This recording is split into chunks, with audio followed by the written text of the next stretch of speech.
Hello, I'm EnterElysium and welcome to Kerbal Origins. We're playing Kerbal Space Program and we've just got a load of science, so I've just bought a load of upgrades on the tech tree. Yeah, so we've got docking, so now we can actually, dock stuff together. We've got some nuclear reactor stuff and most importantly the nuclear engine. And we've also got some of the bigger, like 2.5 meter tanks and engines as well. We haven't got the main cell yet, but we've got the one before that. Got some stuff like, there we go, got the accelerometer and the magnometer. So those would be good for extra science. And we've also got like heat sinks and stuff and electric generators, which are used for the interstellar mod stuff, which we haven't really got a lot of yet. Inline radiator. Okay, maybe we've got a few bits of it. Might have to use it next time. But some of the things we don't have over here, like this large control thing, and that one I'm not so worried about. Oh, except the extra large strut would be useful. Okay, so, I was saying that we were complaining about going to Jool and not having enough science because we were transmitting it back and we weren't getting the full amount. Well, I came up with a cunning plan. And ta-da! We're going to send a Kerbal to Jool and back again, and since I don't have the mainsail or the orange tanks, this is the setup I had to do to actually achieve orbit with this craft. So let's send it up. Now what we're going to be doing is sending up 3 of these. Ooh, wrong button. Let's load that up again. For some reason I can't select the launch pad. We're going to be sending up 3 of these, sending them to Jool, and then they're going to dock and return to Kerbin using a special return vehicle. So we're going to go to 3 moons at once. Jebediah Kerman is leading the charge on this one. So we're going to have 3 different vehicles go up, land on moons, do their thing, get loads of science, EVA, pick some samples up. Whoop, whoop. You can see we're really like... time acceleration has actually gone yellow, which means that it's actually slower than real time.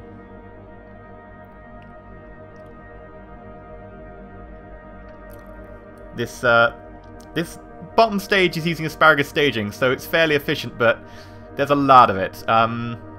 Because of course we need the 2 kilometers delta V to get to Jool. There we go, that's the delta V there. 2 kilometers delta V to get to Jool.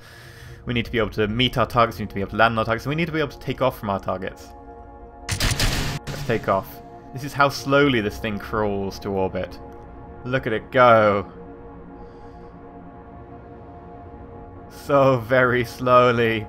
If you look at like the delta V chart on the side, you can see the seconds crawling down at much slower than 1 second. I think we're probably going about less than half, maybe about 1/3 of a second speed. So this is 1/3 speed currently. Slowly going up. And the first tank, because we're using asparagus staging, they're all draining from 1 tank. The first tank actually drops off before the SRBs, which is interesting. I think we'll probably speed this up when we actually release the SRBs. I just want you to know what it feels like to launch this. I won't actually show you launching 3 of these. I'll show you launching 1, and then, we can skip to the launching of the actual return vehicle. There we go. SRBs away! And then the sound glitches. I don't know why. I think after my SRBs fire in large vehicles, I find the sound glitches and just disappears a while. But the vehicle's like rotating as it goes up, and I have no idea. I assume that's to do with like how the stack is separating, but it's strange.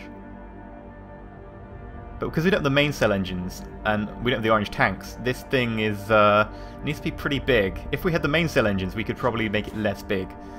It'd be a lot easier. But the active payload is about 40 tons, I think. And then the actual center unit, which is just like all science and 1 crew capsule, is under 4 tons because we're going to be taking 3 of them back.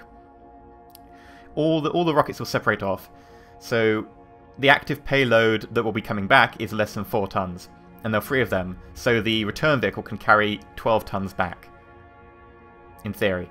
We'll see if that actually happens like that, because you know how things are in theory compared to real life. So. Okay, I'm trying to get... There we go. I'm trying to go for an apoapse of about 100k.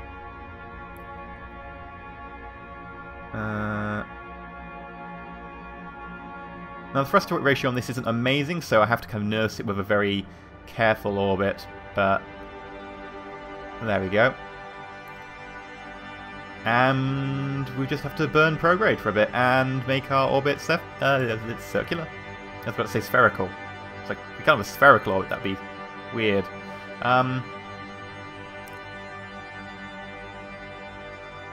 There we go. It's actually a really nice trajectory, that one. The periaps is, yeah, periaps isn't bad at the moment.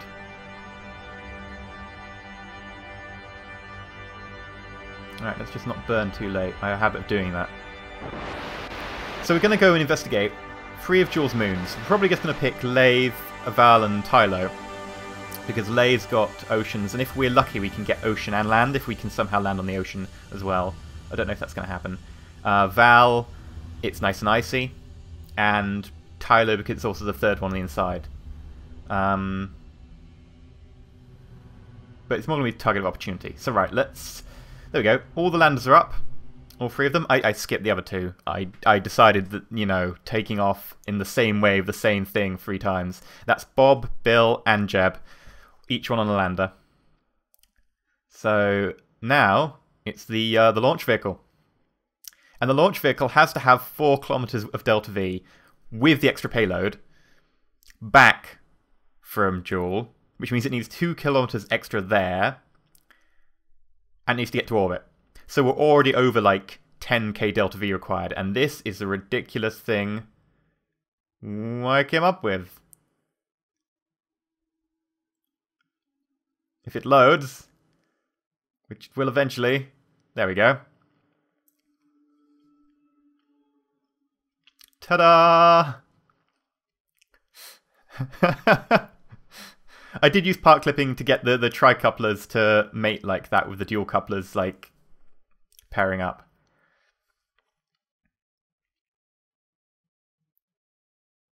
What do you think?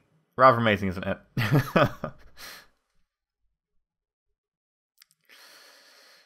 It's interesting. We'll have to see if it holds together. And this will be piloted by John Long Kerman. It's got the very fun job of just sitting in Jool orbit until everyone else is done with their mission. So, John Long, I think we're going to go with John Long. He has got courage and stupidity really high, and I think you need to be really stupid for this mission. So, I think John Long's the right choice. So let's go with him. And let's just hope it doesn't fall apart on the launch pad. Ta-da! Ooh, ooh. Ooh, wait, physics. Physics have loaded. Excellent, there we go. Right, let's move the delta V chart over. Wait. It's... Yeah, that's separated at the top there. That decoupler is separated from the tank below it. Well, it's a good thing we spotted that on our pre-flight checklist. Otherwise, we would be in trouble. That definitely would be good. Let's go back to the vehicle assembly, and we'll just add a load of struts. Because if that fell apart... Well, actually, if we just took off like that, it would just collapse and explode. So, right.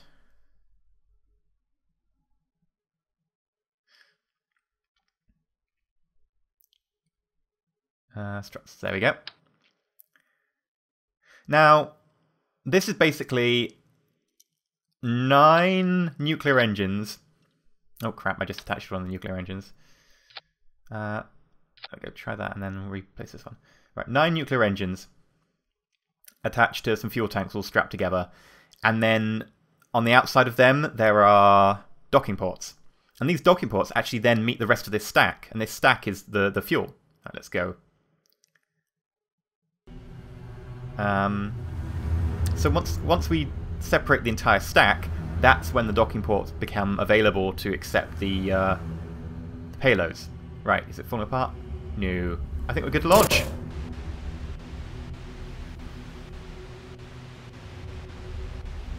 Yeah, this is good. It's going up a lot faster than the other one did. The landers. Now, the downside of having the docking ports only available once we've docked, once we've got rid of the fuel, is we can't take any extra fuel. But I have put a docking port on the top just in case, but... Oh, we're starting to spin now. Right, this last bit is asparagously staged. Asparagously? Ooh, wrong way. This happens with spins, I get really confused. Alright, ooh, come on. Gotta nurse it up now.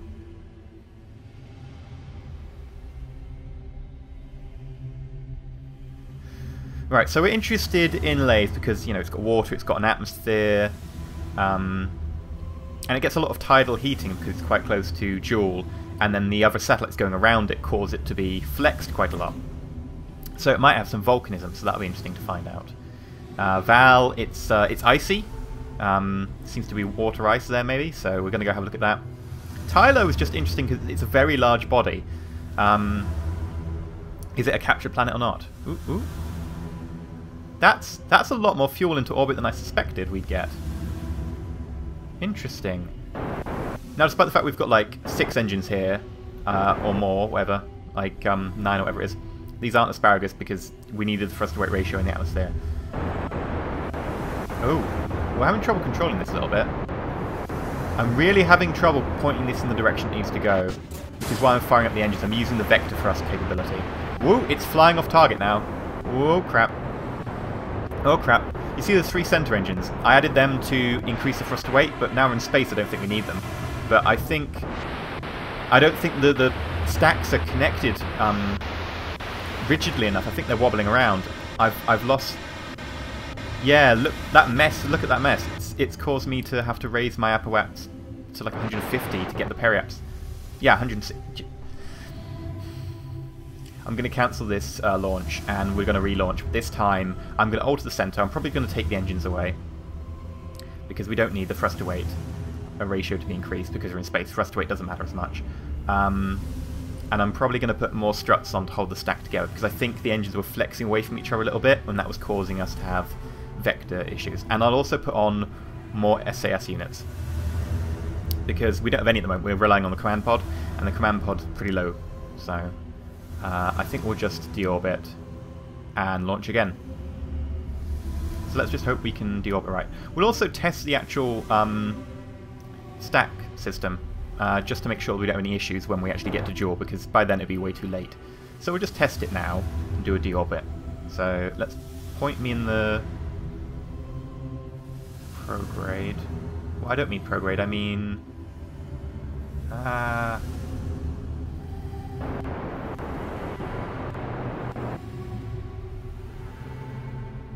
You know what, screw it, point me retrograde. There we go. Yeah, it's way too much. I was going to try and actually circularize the orbit just to see if we could do some... Yeah, right. There we go. You can see here...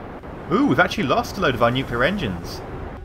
I think that's the way that the middle stack was connected to the nuclear engines. Yeah. The middle stack was connected to the nuclear engines, those 3 engines I said I was going to remove. So I think we're actually going to have to bolt the fuel tanks for them onto the side fuel tanks, rather than actually attaching them to the nuclear engines, because I think the shielding that comes off maybe hit the other nuclear engines and blew them open. Let's hope our parachutes don't blow. They probably won't. It's not really a worry. There we go. And... land gently. There we go. Sweet. Recover. Yay, science. And we're in orbit! I skipped the launch because you've already seen the launch. This time it just went the same but without the hitch. So now we're just going to have to do our interplanetary burn. Now, to do the interplanetary burn when you're at minimum delta V requirement to get to Jool, I think you need to be burning at 114 degrees to prograde. So I've boosted it a little bit here just so that we've got the periaps appearing roughly where 114 is, which allows me to just put the node on it, and then that'll mean that I can actually have like a heads up time to node. And I can also use the node marker in the smart SAS, because we need to burn at 114 degrees to prograde for like 2 kilometers delta V. So I've added a tiny bit now, just so that we can know that. But what I'm actually going to aim for is our orbital velocity. And I want our orbital velocity be 4150, I think. So we're starting just before our angle to prograde gets to 114. It's about 130 when I started, because I was anticipating it would take that amount of time to actually, you know, burn. There we go, fire that off, and then... Now these engines actually get to fire along with the nuclear engines to increase our thrust to weight ratio. And the nuclear engines actually drain the fuel from these tanks as well, so we don't have to worry too much about that. And it looks good. Right, so let's switch to a Lunar lander. Now this is a Lunar lander in orbit. Let's twist it. I'm hoping that we'll actually get to keep the center stage when we get to Jool, so we can use the center stage for meeting with our target. Then ideally it lands with, ideally, all of its top section intact, and we can use the top section to take off. And that's asparagously set up. So that should be plenty of delta V. Right, so... Now these turn horribly, because they're using the torque of the capsule again. They're smaller than the other one was, the return vehicle, but they're pretty naff. They also have two tiny little solar panels, and then when they shed the top section and they get down to the very core, they've got the two tiny little solar panels again. And these are facing one way and the other. So if we end up tilting away from the sun, so at 90 degrees to the sun, we won't actually be able to get any light on the solar panels, which will mean we go dead and can't turn. So I'm going to have to be very careful about how we turn these around. So, come on, point me there, point me there. They do have a tiny bit of RCS, because we need the RCS to actually dock them at the end. I did make the RCS able to be decoupled, so if we need to drop the extra weight, we can decrease the weight by a good, I don't know, like 400 kilos or whatever the RCS tank weighs. Alright, so we drop the side sections down to middle section only. Actually, it's set up, I could be firing those extra engines right now. Whoops. It is set up to be able to draw from that middle tank, so we could actually get a higher thrust to weight ratio by firing up the next set of engines. But oh well. And... there we go. 4150. Awesome. And now we're at Jool! I skipped the other two because you didn't need to see another two. There we go. They're on the left there. There was some errors with the launch, and there needed to be some recalculation and error. I lost a lot of delta V. A lot of the launch, not the launch vehicle, the landers themselves, they lost almost 800 meters per second of delta V in each one to correct for plane and angle and yeah. Our one we're currently controlling is actually a lander, and it's coming in the wrong way round on Jool. Whoops. Let's switch to our return vehicle. Now our lander's actually going to hit Lathe. So we're going to have to do something about that, but that's going to be a little while. Ideally, we want to just sort this first out, and this is our return vehicle, so this is the most important one. I say important. Here's the issue. Because we're using free symmetry on this baby, let's just get our periaps down. I want our periaps at about 116, I think, to aerobrake correctly, to get a rough lathe-ish orbit. Yeah, now the problem is, because we're using free time symmetry, if we don't have 3 successful missions, and all 3 successful missions then dock with our interplanetary bus service, the weight will not be properly distributed on it. It won't be able to fire up a burn, because it'll go spiralling off, because the centre of gravity won't be in the correct place. Well, centre of mass to be correct, but... so we're going to have issues. Right, we're in the atmosphere. So we need green lights across the board. All A stars. We need everything to go right. I do love aerobraking at Jool. Aerobraking at Jool just looks so good.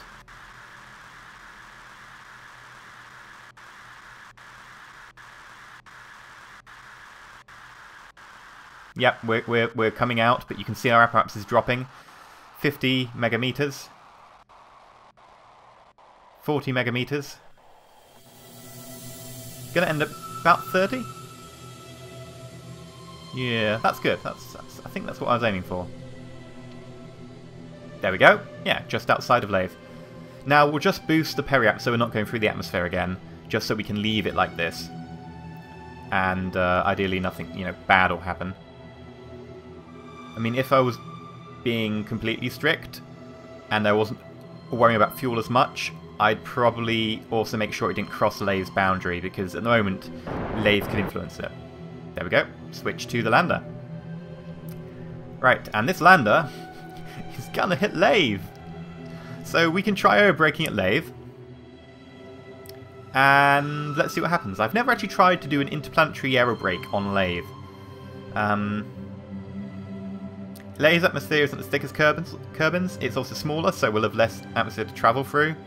And we're going interplanetary velocities, so we've got like 4 kilometers of orbital speed currently or so.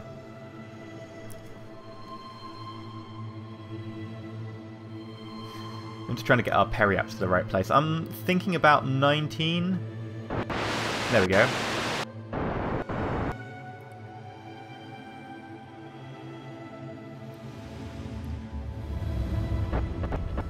Pop that up a little bit. There we go. Sweet. Right, this is going to get tricky. Now, I erred on the side of caution because we can't afford to actually land on Lathe like this unplanned. Especially not at these speeds. So we can always afford to go into a Jool orbit and see what happens. Ideally, we'd end up, orbiting Lathe. But I think the margin for that is, like, so precise. We'd need to get this so bang on perfect. So, yeah, we've ended up in a Jool orbit. And we've actually got an encounter with Val coming up. So let's actually take this opportunity to go straight into Val. I was actually going to leave everything in orbit around Jool and then do the meetings of the satellites individually afterwards. But since we've got a very close Val meeting, I think we'll take it. So let's just do the correction for this. It's just mainly a plane change. And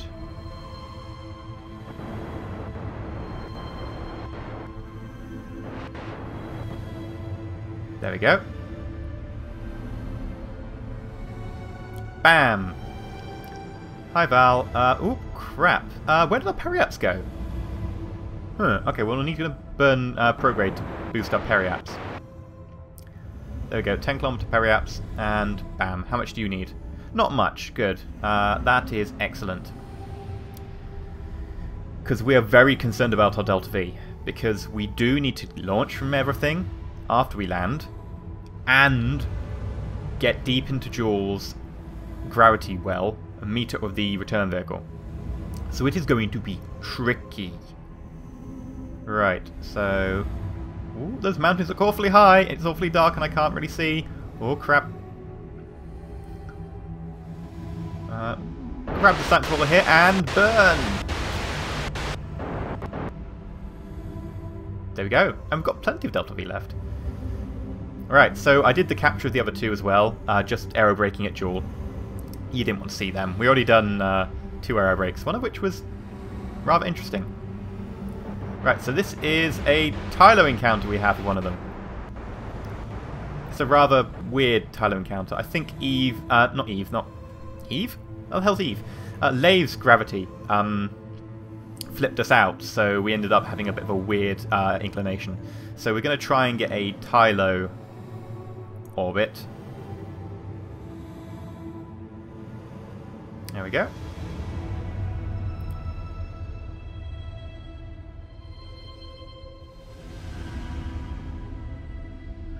Now, Tylo's pretty damn big, so it's possible that it's got... oh, it's basically Kerbin size.